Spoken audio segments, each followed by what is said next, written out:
Hello everyone, welcome to my channel Chinnu's world. ఈరోజు అయితే ఈజీగా శాండ్విచ్ అయితే అంటే పిల్లల కోసం శాండ్విచ్ అయితే తయారు చేస్తున్నాను అనమాట. పిల్లలు ఎప్పుడు బయట ఫుడ్ పిజ్జాలు, బర్గర్లు, శాండ్విచ్లు ఇంకేదైనా స్ట్రీట్ ఫుడ్ ఎందుకు ఇష్టపడతారండి మనం ఇంట్లో ఏమి చేయకపోతే. నేను చెప్తాను, ఒక్కొక్క రెసిపీ మీకు ఈజీగా చేయడం, పిల్లలకు అట్రాక్టివ్గా చేయడం అయితే చూపిస్తాను, చూసేయండి. ఇలా చేసి పెడితే బయట ఫుడ్ ఎందుకండి అడుగుతారు పిల్లలు.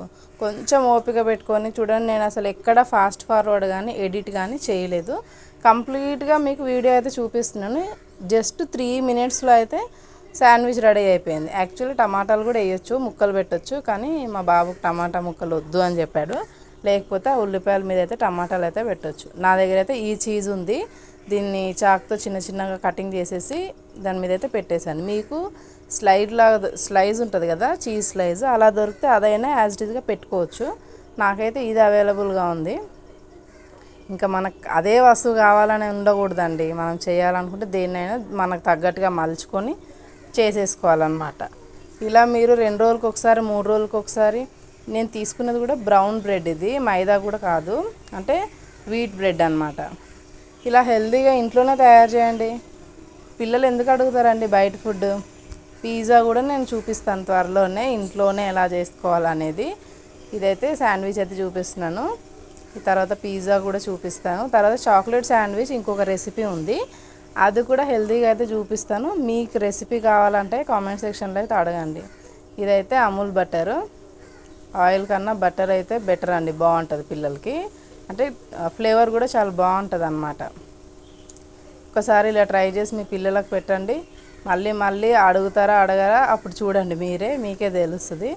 చాలా టేస్టీగా అయితే వస్తుంది. 3 minutes టైం పిల్లల కోసం స్పెండ్ చేయలేమా, బయటకు తీసుకెళ్ళి కొని మనం చేసే కన్నా అదేదో ఇంట్లోనే ఆ టైం మనం పిల్లల కోసం కేటాయిస్తే ఎంత బాగుంటుంది కదండి.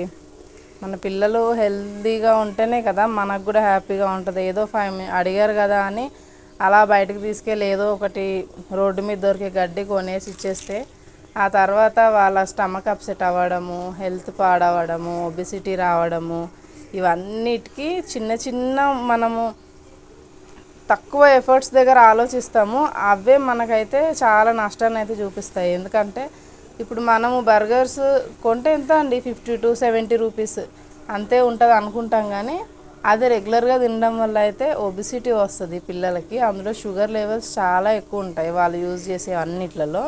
ఇలా మనం ఇంట్లోనే healthy cheese, healthy bread use చేసి లోపల మనం ఇంకా వెజిటేబుల్స్ కూడా పెట్టుకోవచ్చు. దీని లోపల ఆలు కర్రీలా తయారు చేసి కూడా పెట్టేసుకోవచ్చు అనమాట. అది కూడా ఒక రకమైన శాండ్విచ్ అనమాట. మా బాబుకి అయితే చాలా నచ్చింది. నువ్వు కూడా తినమ్మా ఒకటి, నేను ఒకటి తింటున్నాను కదా అని అంటున్నాడు అనమాట. అసలు నేను చేయడానికి 3 minutes పట్టింది, వాడు 2 minutesలో అయితే ఫినిష్ చేసేసాడు అనమాట. చాలా అంటే చాలా బాగుంది, ఎటు నుంచి పెట్టాలని. ఇలా వాళ్ళకి నచ్చిన షేప్లో, అంటే వాళ్ళకి అట్రాక్టివ్గా కట్ చేసి ఇస్తే వాళ్ళు ఆటోమేటిక్గా తినడానికి అయితే ఇష్టం చూపిస్తారు. అంటే వాళ్ళకు కూడా ఫుడ్ మీద ఒక ఇంట్రెస్ట్ అనేది వస్తుంది అనమాట. మనము ఇప్పుడు శాండ్విచ్ చేసేసామా వాళ్ళకి ఇచ్చేసామా కాదు, అది వాళ్ళ కళ్ళకి కూడా నచ్చాలి. నోటికి మాత్రమే కాదు, ముందు కళ్ళకి నచ్చితేనే పిల్లలు దాన్ని అయితే చూస్తారు. చూసి నచ్చితేనే దాని నోటి వరకు దాన్ని తీసుకెళ్తారు. ఒకసారి ట్రై చేయండి. ఛానల్ని సబ్స్క్రైబ్ చేసుకోండి. Bye bye.